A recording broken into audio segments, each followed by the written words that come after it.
And we're off. Okay. So we're going to talk firstly about the role of muscle, and we will talk, this will come in and out as we go through the class in terms of how a muscle is used in different ways, and we'll talk briefly now about a muscle's properties, but we'll come back over and over throughout the class today talking about movement as one of the prime functions of a muscle and how it produces that function and produces movement. But firstly, an important thing to think about is the properties of muscle as a biomaterial or a tissue in our bodies. And in order for it to function, it has to respond to different stimuli. Now at the bottom we have 4 bullet points that describe the different properties of muscle and how they respond to different stimuli. So irritability to respond to a set stimulus. Contractility is what would happen after it responds to that stimulus. Extensibility is something it doesn't really have control over, but it would be its ability to be stretched. Elasticity is its ability to return to its original state. So if we imagine I have a balloon in my hand now and I'm stretching that balloon, that is its extensibility.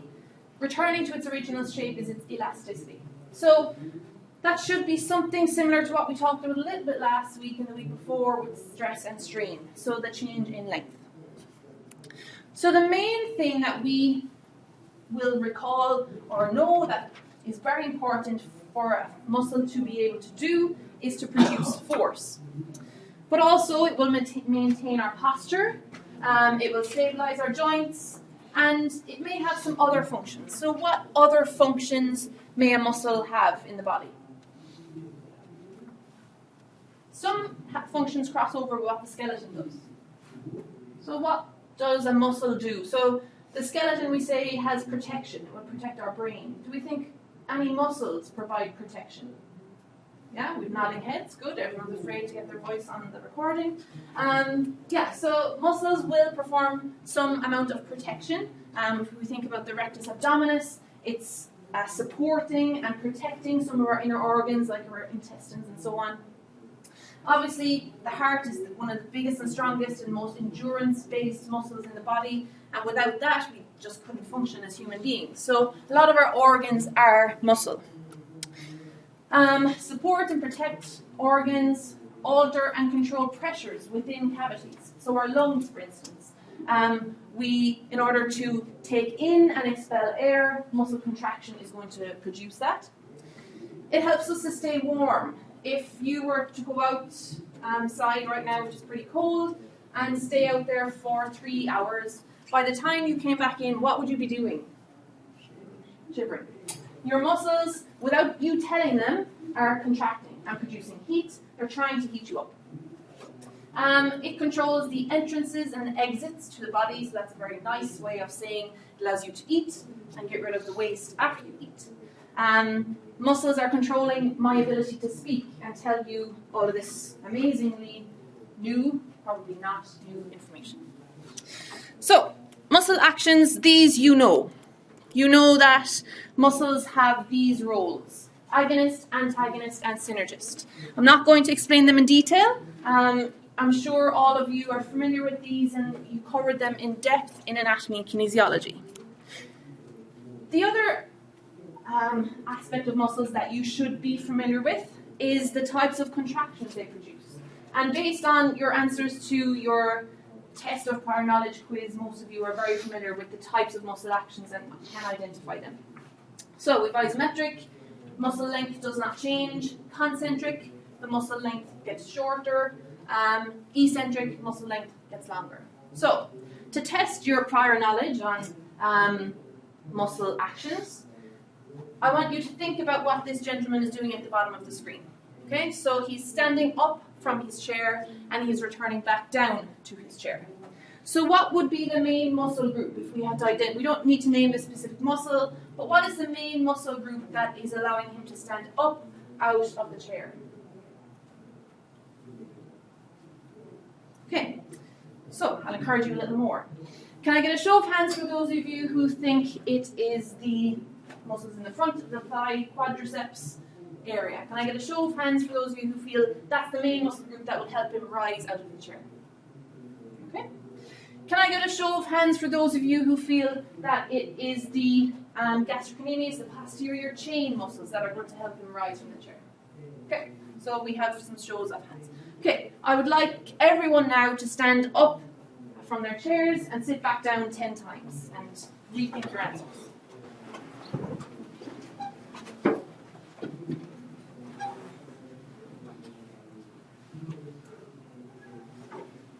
I'm doing it too just to make sure I'm thinking the right thing.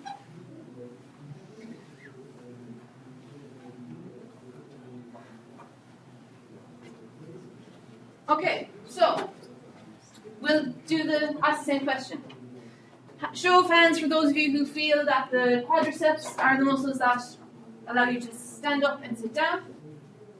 One more on your side. Two more on your side. Show of hands who think it's posterior hamstrings and glutes. You guys you're still sticking with it. Good. Everyone else is like, oh, I don't really know. Right. So what are we doing on the upward phase? Which type of these muscle actions? Concentric. We're going against gravity. It's concentric. So we need to think about which muscle is shortening when we go from this position to this position.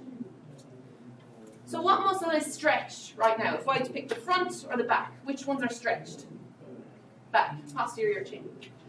So they contract and get shorter on the upward phase. They will extend and get longer on the downward phase. So a lot of it is probably going to come from glutes, but we still will have some at the front, depending on the different part of the movement we're looking at. So we'll talk more about that in different aspects that might relate to that later on, but you're not totally wrong, people who said quadriceps. They're certainly engaged, because I could feel them working when I was standing up out of the chair. And we'll talk about why that is as we go through the class. Does it not matter what joint you're referring to? Yeah, I was very general. I was just kind of saying front or back. Yeah. So, those three types of muscle actions. Which of these three muscle actions can produce the most force? Show of hands for isometric. No one. Show of hands for concentric. Half the class. Show of hands for eccentric. The other half of the class. So, the muscle that can produce the most force is eccentric. If we think about doing a pull-up, we are able to lower our body weight, but we are not able, well, I'm not able, to lift my body weight. So a muscle can move or produce more force, most force, in a eccentric manner. Now, what about the effort that's involved in doing that movement? The least effort goes from eccentric. So that's perfect. We can do the most work with the least effort. Why is that? What principle of physics is allowing that to happen? When I'm lowering my body weight down in a pull-up, what's helping me? Gravity. So eccentrics have the help of gravity, but still allows them to move more force with the least amount of effort. We can see the least amount of force and the highest amount of effort is concentric, and somewhere in the middle is isometric. So, we know muscles produce force. If we think about an athlete, they, in most cases, want to produce as much force as possible. If they're in movements like throwing, where they're trying to throw an object as far as possible, sprinting, where they're trying to sprint as fast as possible. So, what we're going to look at throughout the class today is what factors in a muscle, are going to affect how much force is produced. Towards the end of class, we'll talk about two specific theories.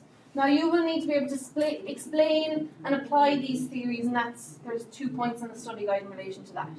So we'll talk about the force-velocity relationship and the length-tension relationship. Now, I know you've heard about these before in your ES417 or 7, the physiology one, whichever one that code is, because Dr. Jensen sent me the slides. And these two relationships are definitely covered there. So that should be something you're familiar with, so we'll talk more about the application of those. We'll talk about the architecture of the muscle. From what I could tell, you may have covered this in biology, or it wasn't very obvious to me that you had a huge amount of coverage of this in physiology, so we'll look at that. We'll look at how age, getting older, will affect how we produce force. But these, of course, are other factors that will influence how we produce force. Now, these are more physiological in nature, so we won't cover them in depth, or at all, really, but they are worth mentioning and keeping note of in terms of they will also affect how force is produced. We won't stick to just these factors. We'll talk about some other factors and how they relate to how the body moves and how we produce force as well. So, muscle architecture. I hope you're familiar with, or if you're not, it's okay. Different muscle fiber arrangements. So, we have parallel fiber arrangements where we have the muscle fibers running as is described parallel to each other. So, I love having props. So if we were to imagine these are my two muscle fibers, they're running parallel to each other. And we can see examples of those. We have parallel muscle fiber here. An example in the body, we can see the sartorius, a very long, thin, parallel muscle fiber oriented type of muscle. We can see we might have circular muscles. This is the kind of one that will control your mouth, control the exits where you would produce your waste when you go to the toilet. You might have these types of muscles in your obliques. Okay, so even though we can see they're flat, the fibers are still running parallel to each other. The big benefit of a parallel muscle fiber is that it can move the segment or can produce force very quickly. The reason for that is typically they have a long distance. So if we think of this as a muscle, it's trying to pull my hand. Because there's a large distance there, it can produce that very quickly. But because it's very thin, it's typically not very strong. So parallel muscle fiber oriented muscles, it's probably a better way to say that, muscles with parallel muscle fiber orientation are typically produce fast but not very strong movements. Now, our pennate muscle fibers. So that's in an example where we have our joint, we might have a number of muscles, and they're all spread out in a pattern.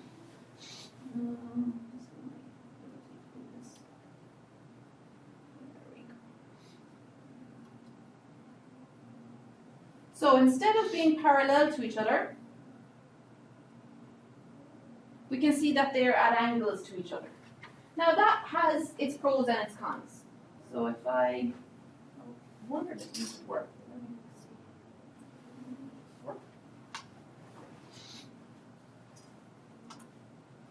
When you're watching this back at home, you'd be like, why did she go quiet? Then you'll remember that she was trying to be an arts and crafts teacher in biomechanics class.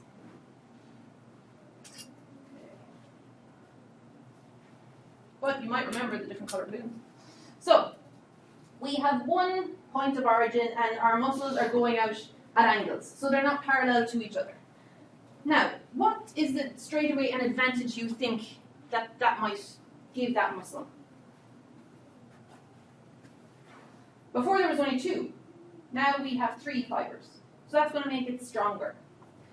But it's shorter. We can see the distance between where the origin and insertion is closer together. So typically pennate fibers are stronger but slower. Okay? So a long way around describing those 2 types of muscle fibers. To have another look, parallel we can see on the left, pennate we can see on the right. So even though these 2 look the same, parallel, they're running straight up and down. We can see they're going straight up and down the muscle. Whereas when we look at our pennate fibers, they're at angles to the line of action. So to summarize, parallel fibers are fast but usually weak or don't produce as much force. Pennate muscles are slow but strong. Now, a thing that makes the pinnate muscle fibers or muscles stronger is that typically they have a larger physiological cross-sectional area. That means the size of the muscle is bigger. If we might have a look at how that's possible, okay? So, we say they're pinnate muscle fibers because they are at an angle to the line of action of the muscle. And this angle here is called the pennation angle. And typically, the bigger that angle, the larger the muscle. So the more that these fibers go out at an angle from where the force is being applied, then the larger the size of the muscle. If we have a look at how that might be shown, we can see we have a very steep angle here, and a very wide muscle, and a very not as large an angle here, and our muscle is thinner. If we have a greater physiological cross-sectional area, which is measured relative to that angle, there we produce more force. We have stronger muscles. And those pinnate muscles have a larger cross-sectional area and a larger pennation angle. Okay, so we have these muscles, they're arranged, their fibers are arranged in certain ways, might make them strong or weak, or might allow them to produce fast or quick movements. But they need to attach to the bone. And they're not attached with these clips, obviously. They're going to be attached usually via a tendon. And this is an example here. We have the triceps, which is clearly attached to the relevant bone via a tendon. Tendon is a bunch of collagen, very much like our balloon, very elastic, very flexible. Now, sometimes it will go directly into the bone. And the coracobrachialis is an example of that, where we don't have a lot of tendon or collagen material between the muscle and the bone. The third option, which again is less common, is where it attaches through an aponeurosis. So we have a tendon link that goes into kind of a spanned out fingers of collagen, which isn't called a tendon, it's called an aponeurosis, and it's a sheath of fibrous tissue. So it's not like individual fibers, it's more like a sheath, I suppose is a nice word to describe it. So, what's so good about a tendon? It will transmit the force that our muscle is working so hard to produce into movement. Without our tendon, our bones wouldn't move, we wouldn't be able to do any of our daily functions. It can withstand huge amounts of tensile loading. So last week we looked at a bone, we talked about the different types of loading. Tensile loading, hopefully you will recall, is stretching. Okay? So a tendon is designed perfectly to resist tensile loads, which is fantastic when we think about what it's trying to do with a muscle. Our muscle contracts, it gets shorter, it's going to pull on our tendon, which is then going to transfer the loading into our bone. Last week we looked at stress-strain curves for bone, and they look like this.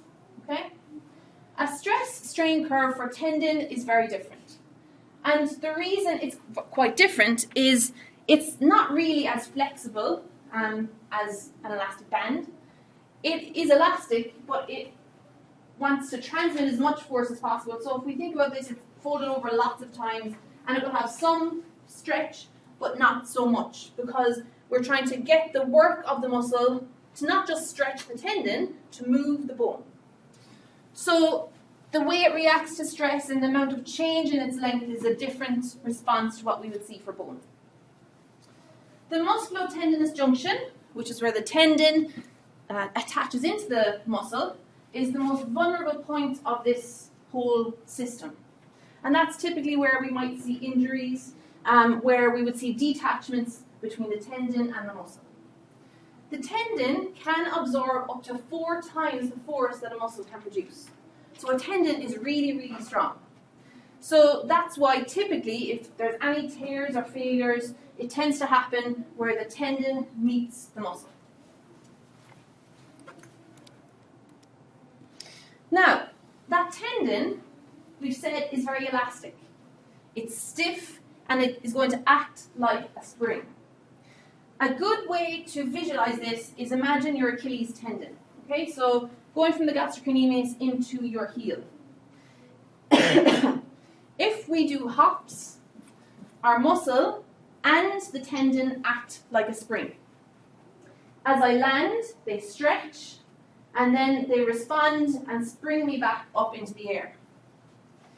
And that ability to act like a spring is described by Hill's mechanical model of muscle.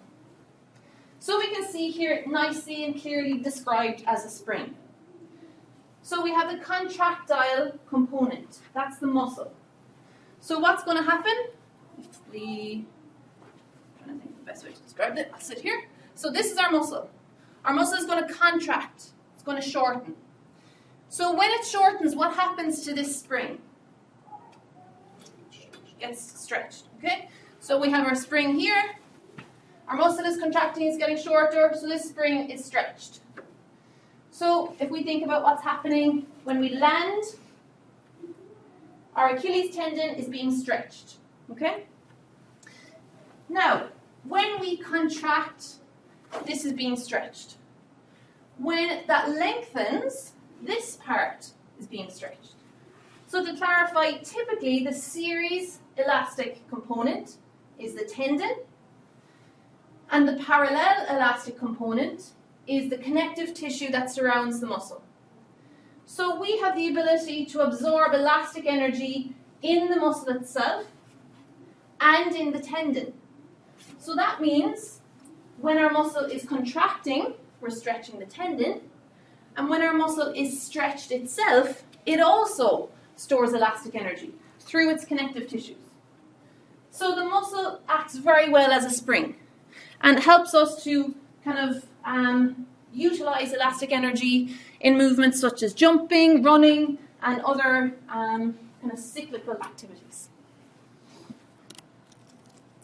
Now, you would also be familiar with the terms origin and insertion of a muscle.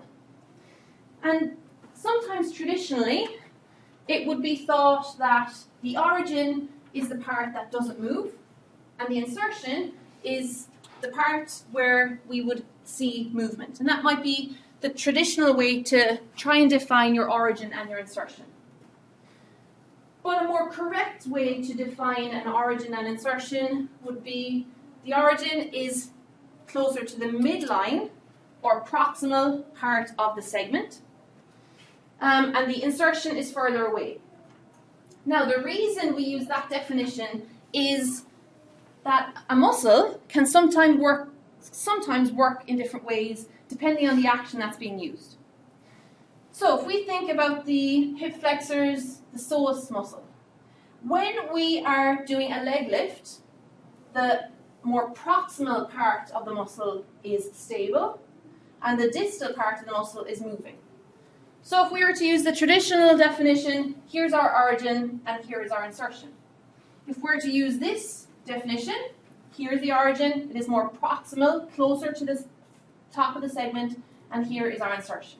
So it works, okay? But what if we're doing a sit-up? We're utilizing our hip flexors, maybe instead of our abs if we're using poor or bad technique, especially if you're someone holding down our feet. So, in this case, this part is staying still, and this part is moving up.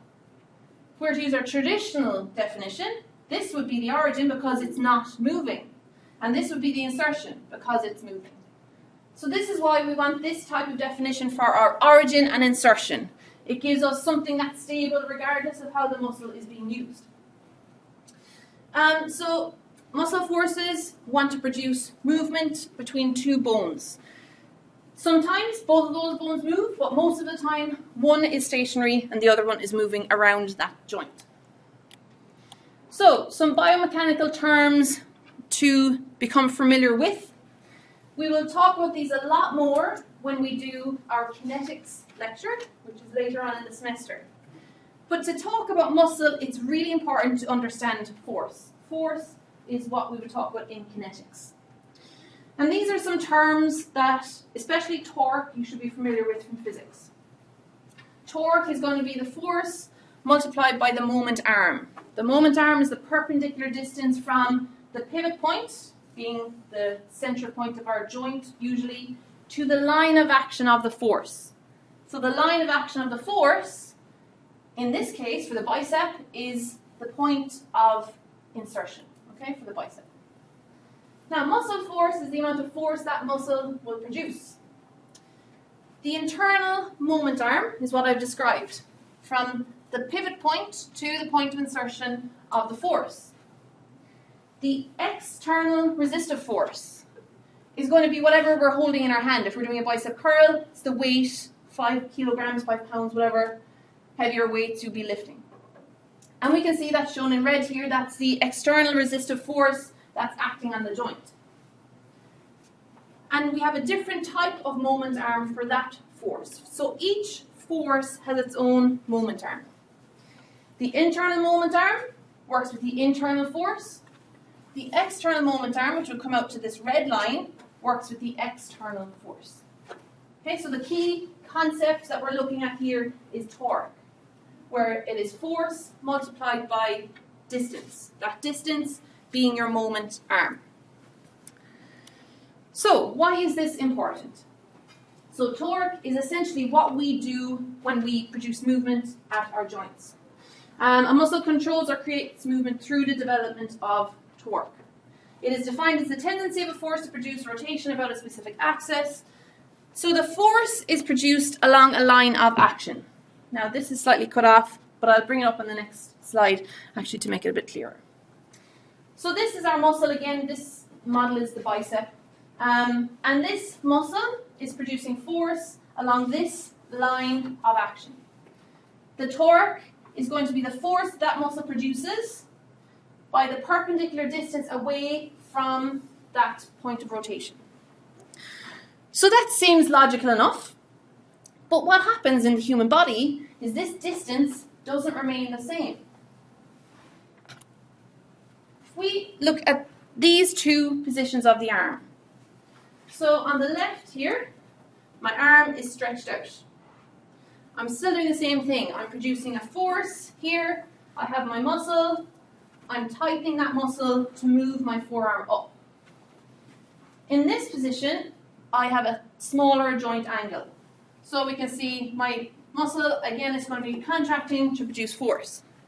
If we look at those moment arms, this moment arm is much shorter than this one. So, if I go back to my arts and crafts,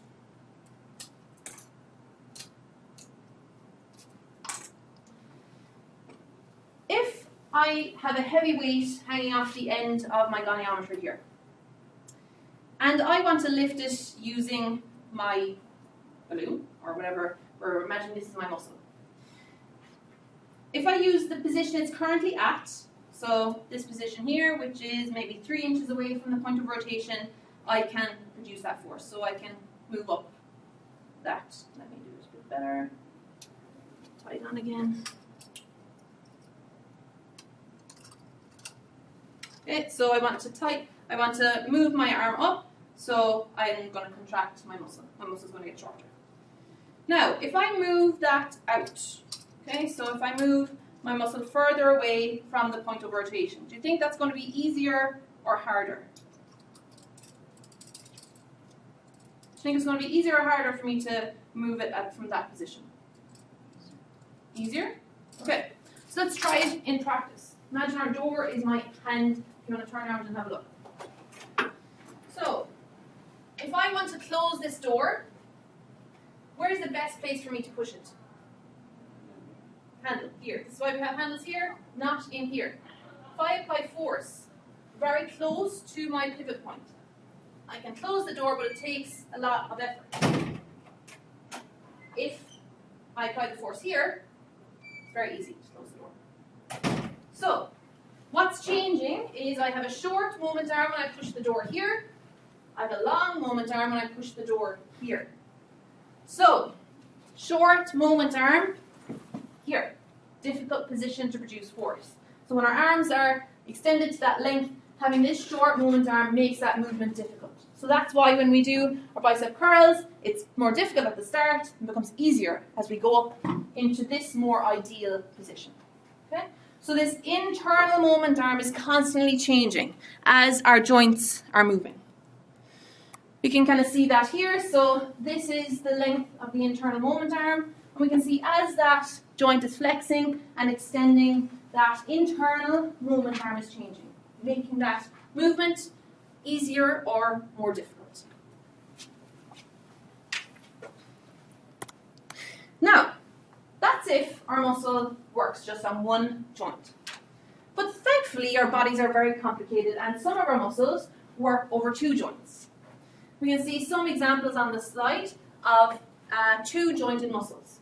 The gastrocnemius, hamstrings, rectus femoris are examples of muscles that work across two joints. And that makes things kind of complicated to envision on how they are going to produce movement in a complex action. If we look at this image here, and I want you to focus firstly on just A and B. And we're looking at the rectus femoris.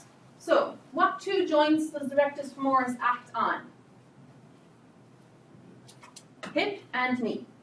So the rectus femoris has the ability to extend the knee, but also to flex the hip, because it starts up here and it finishes down here.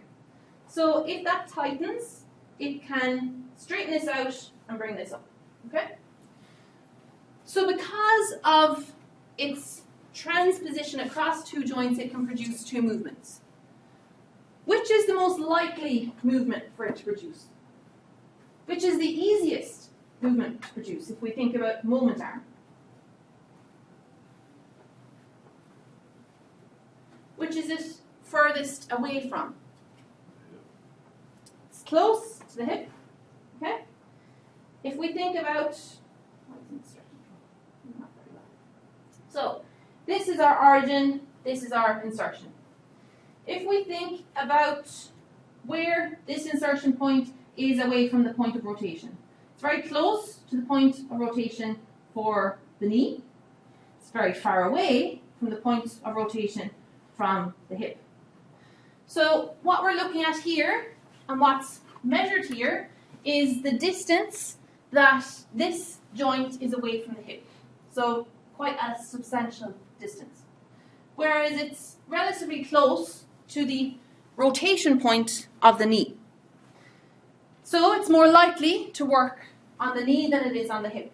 But it can do both. Same principle applies to the hamstrings. Some hamstrings, well, a lot of the hamstrings originate from the, what are they called? The bony bits that you sit on. Ischium? Yeah. So a lot of our hamstrings come out of that point, which is on our pelvis, above, which would produce hip extension, but they insert a lot of time below the knee. So they have the ability to move the knee and to extend the hip. Most of the time, what we see them do is to flex the knee. So biarticular muscles can work across two joints. Now, in terms of what I have for my notes here, see if I've missed anything.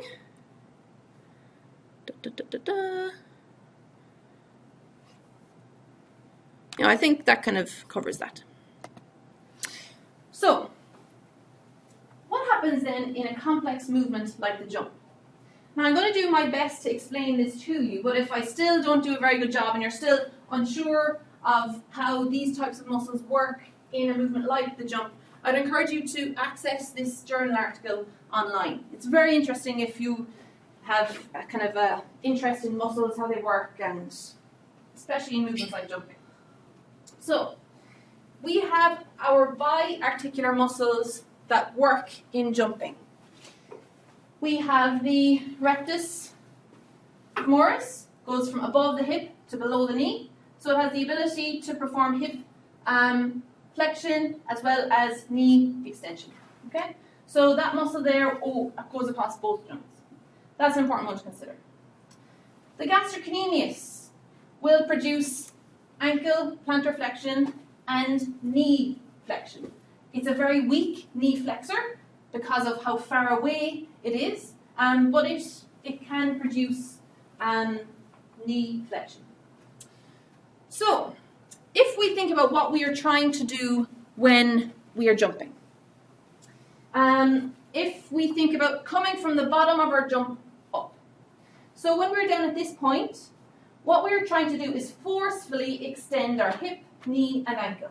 We're trying to end up in a position like this, and then leave the ground, producing as much force as possible. Now, the muscles that will produce that force, if we think about it, we want concentric muscle action to push us up against gravity. We have shortening of the muscles in the glutes, but we also want to extend our knee. So we're going to have some shortening of the muscles to extend the knee. Now, if we think about what our rectus femoris can do, okay? It's present here all across the front. It, if it wants, can perform hip flexion and knee extension. So if that muscle, the rectus femoris, works when we're jumping, it's going to go against what we're trying to do, because it's going to pull the hip like this when we want it to be like this. We want it to be extending. So if we engage our rectus femoris, it's going to work as an antagonist, opposing the movement we're trying to create. So it acts as a different role, and it works isometrically throughout the movement. So this is the part that I'm hoping I'm going to be able to explain clearly for you, and here we go. Again with my props. So think about this as my muscle. It's coming from the hip all the way down over the knee. It's working isometrically, so it's acting like a rigid cable. Imagine it's a chain that's connecting my hip down to my knee. This chain is stretched when I'm at the bottom of my squat, getting ready to jump up. Now, we have movement that's going to be pulling my leg into hip extension, which is going to further stretch this muscle. That rigid chain is going to pull my knee into extension, transferring the energy that I'm producing at my hip. So coming from here, my hips are working hard to pull my hip into extension. In response, because this is a rigid chain, it's going back here, so it needs to straighten out. It's going to pull that knee down. So it acts to transfer the energy from our glutes down into our knee. The gastrocnemius works in a similar way.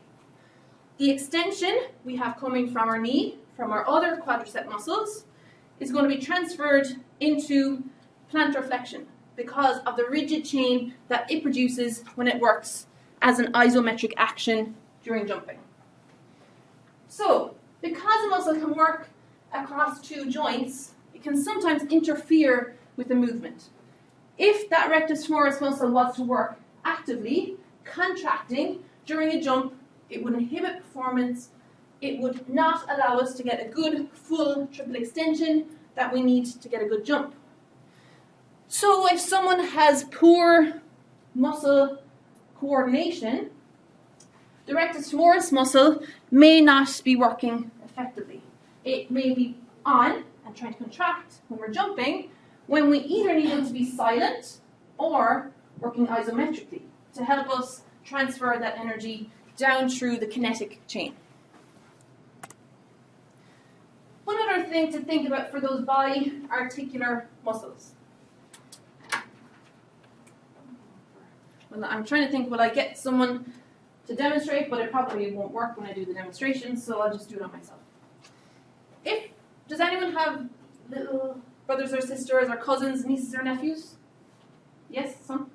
Did they ever pick something up, like your phone, or, I don't know, a gift for someone, something small, they have it in their hand and you're like, oh crap, I need to get that off them. They're going to take it outside and give it to the dog or something ridiculous. So, you have a little kid, you want to get the important item out of their hands. You don't want to hurt them, you don't want to go over and start pulling up their fingers. You want a nice, easy strategy to get them to open their hand. You can use your newly gained biomechanics knowledge to do that. And the theories of active and passive insufficiency. So active insufficiency is when a muscle can no longer produce force because it goes to the end of its potential length. Passive insufficiency is where a muscle is unable to reach full range of motion because of the limit of the muscle length. So active is where the contraction force is limited because of the muscle length that we're placed in. So if we look at our wrist, if we place our wrist in this highly flexed position, the muscles that pull our fingers in are in a really poor position to produce force. They're contracted really tightly, and it's a really suboptimal position to produce a lot of force. They're too tight. We'll talk about the length-tension relationship, why that's important in a second. Hopefully you've recalled that as well. The muscles along the front, our wrist extensors, are stretched too far. And they're being stretched so much that they're actually starting to pull the fingers open. So if you have a little kid, you don't want to hurt them too much, but you need to get this thing out of their hand, put them into this position, and their grip will become very weak. They won't be able to hold it anymore. Maybe it's a better tactic to use on someone who's trying to rob your phone. I don't know. Maybe a little kid is a good example. But if a muscle is squished together too much and is too short, like in here, it doesn't have the ability to produce a good amount of force. And if it's stretched too much, it might need to extend, so it can't actually produce that force. Hopefully that's kind of nicely displayed in this hand position here. So, those two relationships we talked about. First one, force-velocity relationship. How quickly we can contract a muscle related to how much force we can produce. Now, for the instance of clarity, I'm going to start and explain a concentric muscle action first, because this is the easiest one to understand. So we have a concentric muscle action. Our muscle is getting shorter. We think about a bicep or a bench press. If we have a very heavy bar with a lot of weight on it, and we're lifting it on our bench press, do we typically do that slowly or very fast?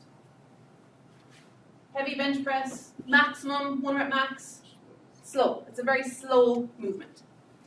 So, if we are just looking out the grey side of the graph, trying to produce as much force as possible, it's very slow, a very low velocity.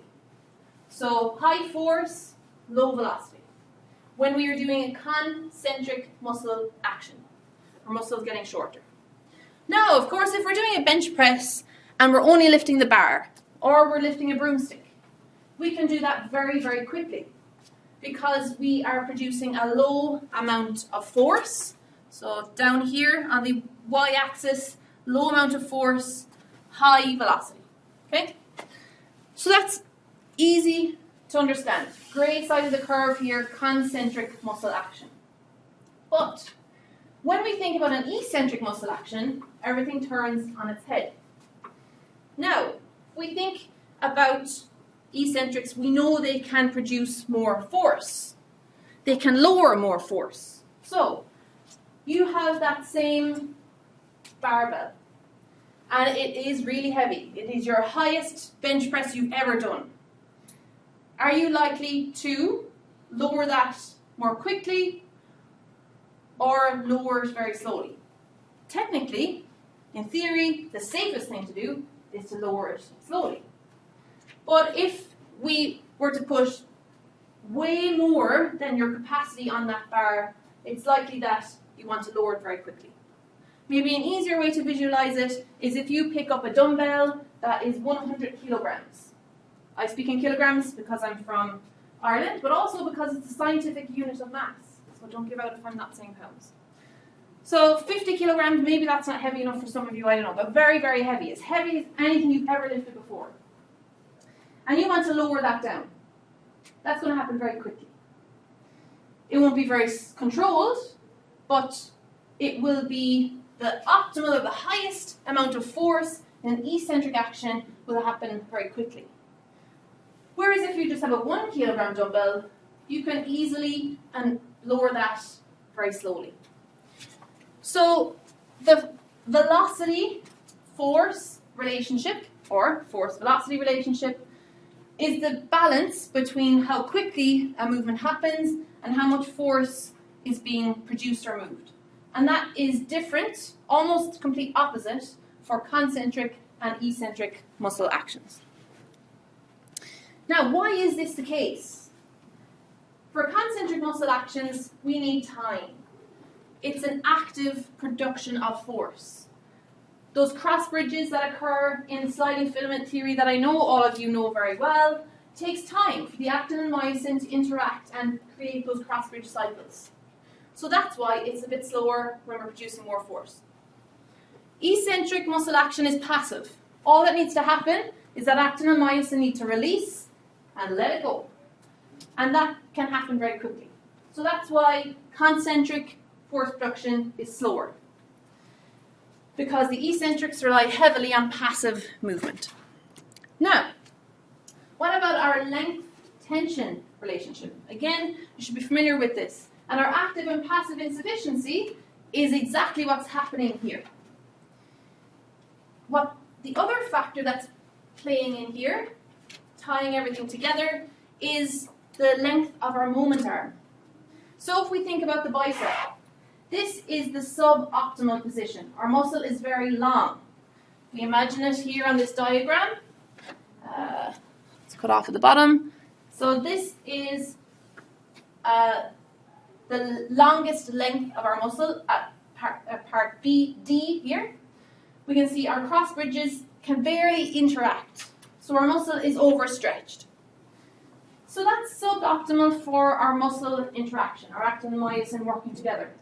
But it's also suboptimal because the moment arm is very long.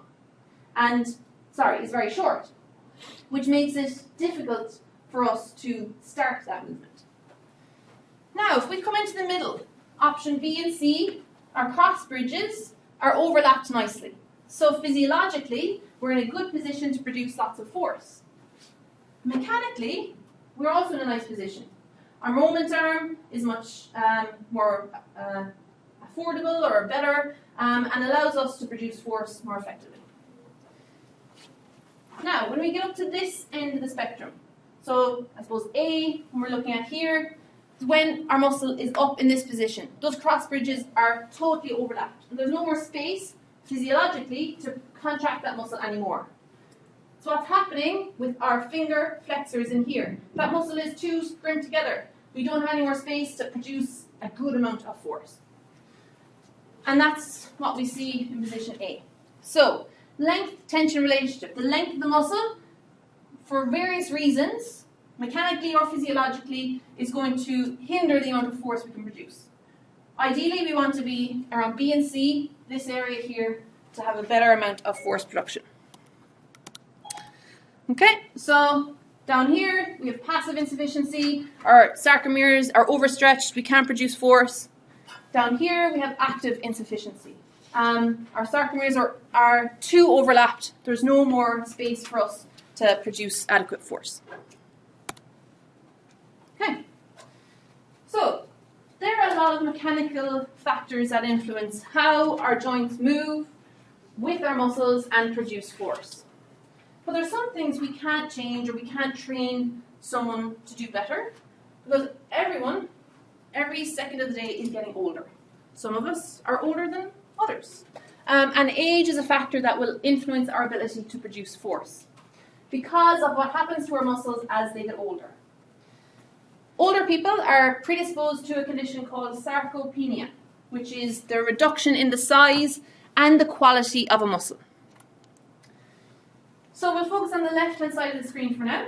This is a 27-year-old female, and we can see we have a high-quality muscle with a mixture of type 1 muscle fibers in the lighter colour and type 2 muscle fibers in the darker colour. This is a shot of a 67-year-old female. We can see that those dark-coloured type 2 fast-twitch muscle fibers are far less frequent. It's not that she has gained more type 1. It's that her type 2s have atrophied and almost disappeared. So an example of this, these two here were much larger when she was younger and more healthy. The other thing that we can see a lot more of is this connective tissue is much bigger, taking up a lot more space, and we can see that the muscle is not as high a quality.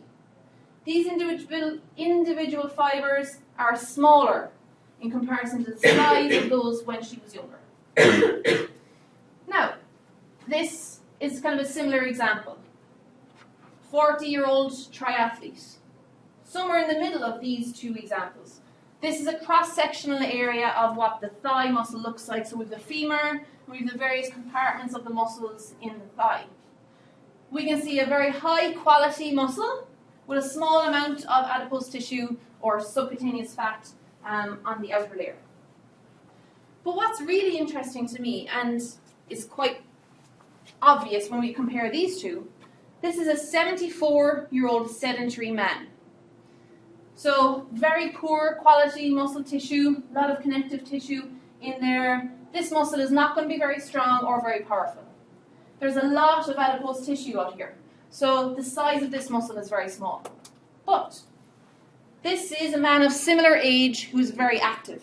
So a 70-year-old triathlete. So we can see it's almost the same, if not better, than our 40-year-old triathlete. So sarcopenia is preventable if older people can maintain their levels of activity and maintain their strength training abilities. It tends to be more common and more prolific in females due to hormonal factors. Females are predisposed to having weaker and smaller muscles anyway, just because of the hormonal status of their body. They have less testosterone. But certainly encouraging activity throughout the lifespan can prevent this from happening. And we can see that this 70-year-old muscle is just as healthy, if not healthier, than this 40-year-old. So age is a double-edged sword. If we think about an older person, maybe you saw that and you thought, maybe I should start encouraging my dad to be more active so his muscles don't waste away. But it's almost a double-edged sword. So if someone gets to the point where they're old and their muscles are weak, they're at a very high risk of falling, and doing some activities could be dangerous. So you might encourage them to be active in order to reduce their risk of muscle wastage further, but because their muscles are already wasted, they're at a high risk of injury. So that's what I mean by a double-edged sword. So the atrophy is going to reduce those type 2 muscle fibers. The muscle is less powerful. That means if they trip, they don't have quick reactive muscles to stop themselves from falling. Even if they're just the same size or just as strong, they're not as quick. And that is something that will change. So inactivity plays a big role, but strength training can offset these changes. So if we have an older adult, can we think of any exercises that we might recommend for them to improve their daily function? So if I describe my older friend, what they do during the day, they have to get out of bed. It's the first important thing. They need to be able to sit up, turn, and stand. Very basic functions, but if they can't do them, they can't live on their own, they can't take care of themselves. Sitting and standing is one of the most essential functions of life. To go to the toilet, you need to be able to sit and stand. To watch TV, you usually sit. To eat your dinner, you usually sit. Eat your breakfast, drive the car. Sitting and standing, really essential. So an exercise such as squatting, such as wall squats, such as doing repeated sit-to-stand activities with some resistance, maybe holding a bag of flour or something. Those types of simple activities can help to keep the muscles strong or increase the strength of key muscles in the lower limb, which are very important for activities such as sitting or standing from a chair. So some suggestions would be squats, maybe dips, because if you think about an older person when they get up from the chair, a lot of the time they might use their hands to help them get up. So dips, tricep dips might be useful. Another thing they may need to do is to climb the stairs. So doing step-ups will also help their abilities in terms of walking. Now, what about injuries to skeletal muscle? How might they happen? What would they look like? So, two jointed muscles like the rectus femoris, gastrocnemius, are at a very high risk of injury. Can we think of why that might be the case? What did we say was happening our rectus femoris when we're jumping? It's acting like a rigid cable or rigid chain. And there's been a lot of force being pressed on that rigid chain or rigid cable. It's resisting the movement that's going on all around it. A biarticular muscle can be pulled in two different directions at very high speeds with a high amount of force, which puts it at risk of injury more than uni-articulate muscles. Actions that eccentrically contract to slow a limb. Now, I have asked about 8 questions so far, and I haven't had any answers. So, I want an answer for this one. Can we think of a sport movement that eccentrically contracts a muscle to slow down a moving limb? Okay, let's make it easier. Give me an example of a sport movement where a limb moves very fast. Throwing, yep. What about lower limb? Sprinting. Sprinting, yeah, or kicking. Easy examples. So, throwing. I'm throwing my ball, it's going as fast as possibly can, and at this point when I release, my muscles here need to eccentrically stretch to slow my arm down. Otherwise, it's just going to slap me or whatever. It's not going to be very controlled. We need a controlled follow through of our throw to make sure it goes the right way we need it to go. Kicking, same thing. We make contact, we need a slow and controlled follow through to make sure we don't jar our knee or produce any injury. So there's muscles that need to control a fast moving limb in order to slow it down and control the movement. In sprinting, what muscle is playing that role? What's a common muscle injury in sprinters or in kind of field sports athletes that run very fast? Hamstring. That's what the hamstring does. It eccentrically controls the limb. So if we think about what's happening, we are going to this position, then we come down to this position, here and down, but we have a very fast, or we're aiming for a very fast swing phase here, going through.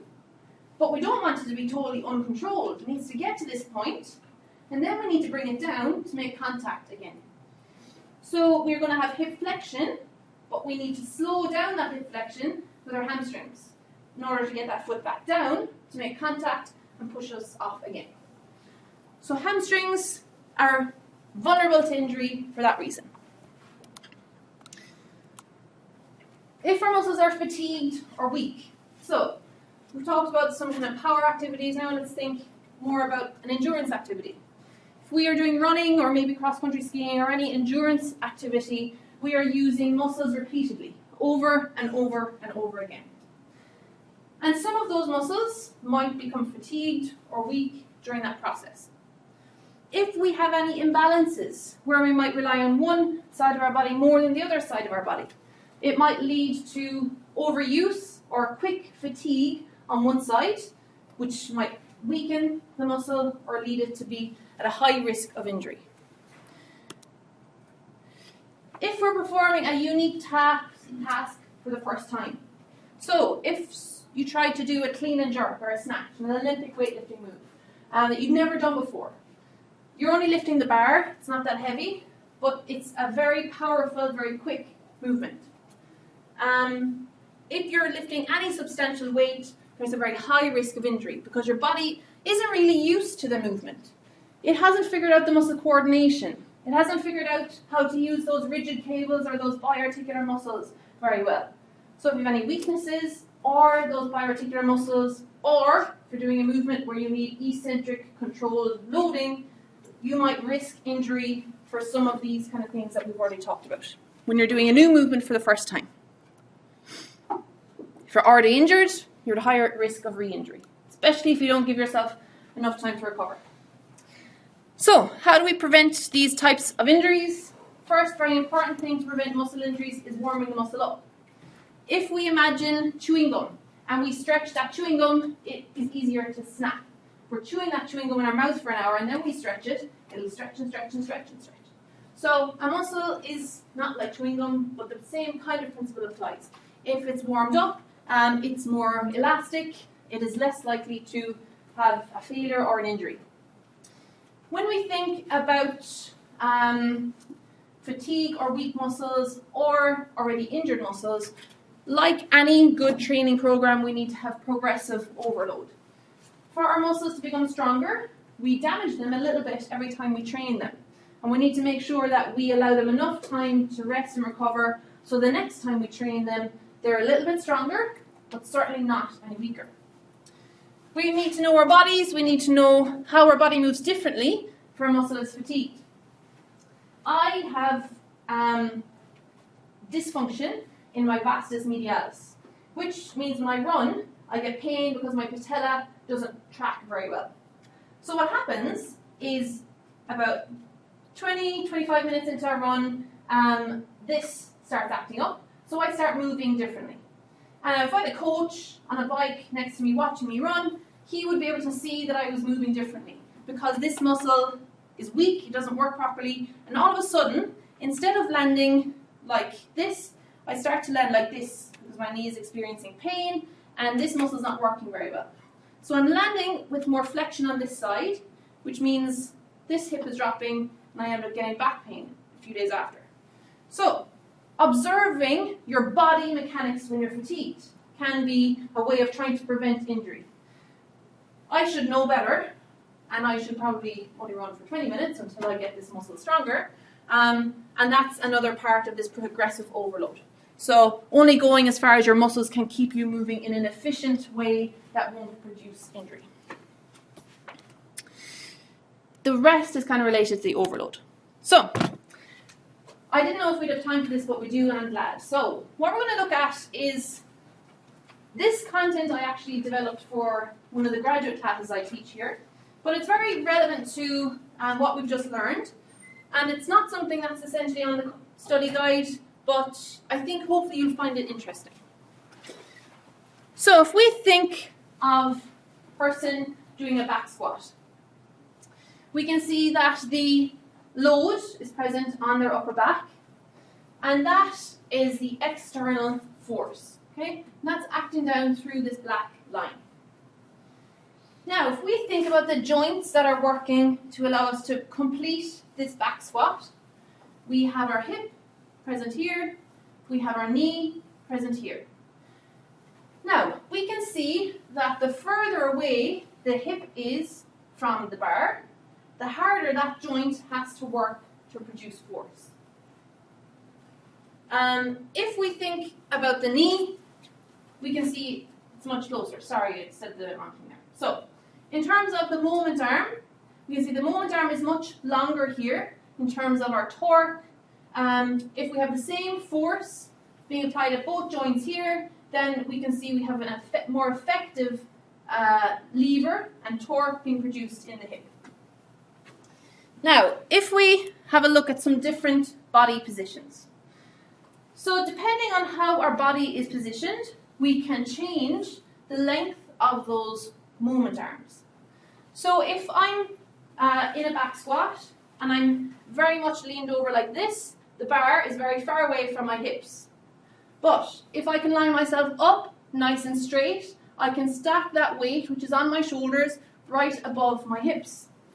Gets closer to the point of my hips, but all of the time what I'm trying to do is maintain this weight above my feet. If it goes outside of my feet, then I lose my balance. So, there's a nice video that I'm going to show you here, which gives a really nice kind of description of how we move in a squat and how the length of our lever arms, being our body, actually change that. We have some time that I can play this through. And hopefully we'll get some sound. Let's see. All right. No sound, but that's okay. Here are some often unrecognized factors in squatting that change dramatically. I'm going to go vary directly from to YouTube to play this. They or vary from person to person and can totally change how you have someone squat. That's so okay. That sound is... often goes unrecognized. As simple as it is this line of force. Now we've got a piece of metal here, but that would be the same thing as if you got a big weight up here on your shoulders, and that center of mass must stay over your feet. So that's why right now you can see it's virtually balanced through the body, just like if you were at the top of the squat, and it's somewhere mid-footish because you're not too far up towards the toes and too far towards the heels. Around that line is where everything occurs. Everything. And the two main things I need you to see right away are the knee goes forward and the butt goes back. That vertical line is and as the knee goes forward, there's this thing called a moment arm that's created. The further forward this knee goes, the greater this amount of weight influences the knee and knee muscles. So 100 pounds times this 4 inches is twice the load on the knee as 100 pounds on your back times this 2 inches. That change right there doubled the load on your knee and your knee muscles. The same thing is true back here in this moment. Now it's pretty typical with hips and hip muscles being typically more tolerant of load than the knee that we typically have a greater moment arm distribution to the hip muscles and the knee muscles. This is not a bad way to squat right here, where this moment arm is twice as long as this moment arm because you're putting an awful lot of that on these really strong glutes and hip and all that stuff. Here's the thing though, with everybody being built differently, not only can it change those proportions some, but it can change your ability to squat in general. Here's the first thing. There are two things that can manipulate how far forward your knee can go. And if I didn't say it before, the knee and hip have a forward-backwards give-and-take relationship. You probably saw that when I brought this knee back to show you one arm, the hip went back. If the knee goes forward, the hip doesn't have to go back as far. So take a look. If you have limited dorsiflexion, here you are. On your lower back, and putting more stress on your hip muscles and less on your knees. Did that just stop working? Looked like it. So go back in here.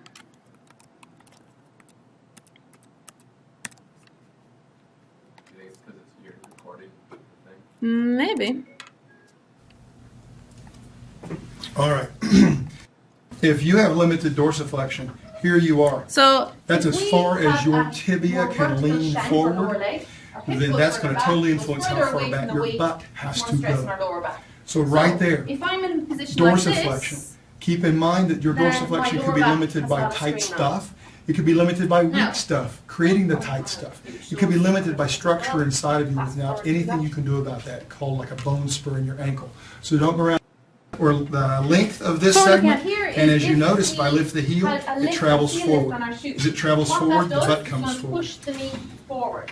Bring your hips further so down. Along with that heel of your shoe, how much rises in your shoe, there are also structural variances amongst people. The segmental proportions, where someone could, in proportion to their femur, have a really short tibia. Now, the link to that video will be on the PDF of the slides if you want to go back and watch it in your own time. So right now, let's take a look. If I put a very short tibia on this person, you're going to notice a lifter is that trying their to ability achieve to squat down Olympic lifting. So at the top of the starts to look like he's leaning really far forward.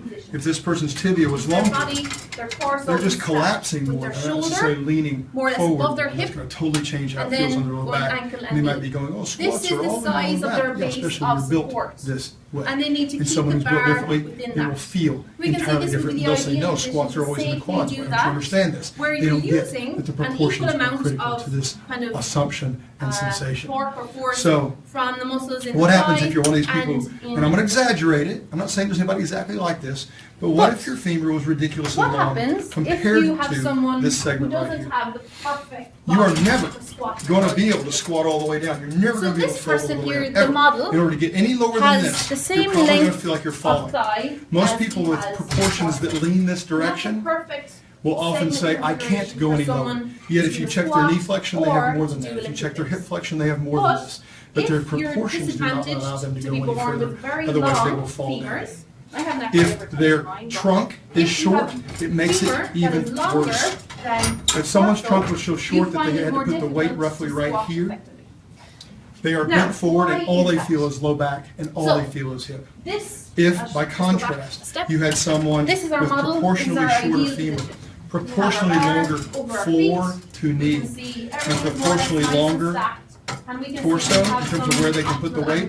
This person can fold up, sit all the way down, and they have no idea why anybody thinks squatting is difficult. Or you could say this person feels quads more than anything else. Halfway down looks like this to them. This is not getting fatigued because it's not all perpendicular to the ground. Totally different thing. So look again at the extremes.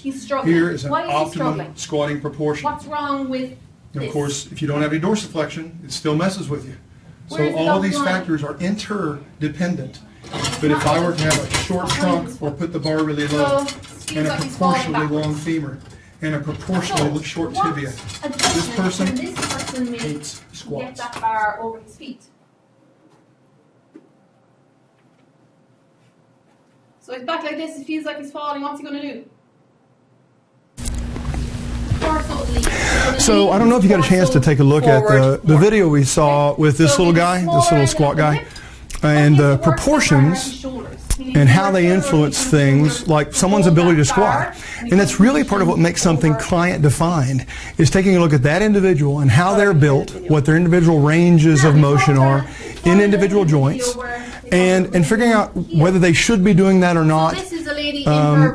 For a given goal, how might we modify it for them? How can we even get them to squat in a more mechanically viable position?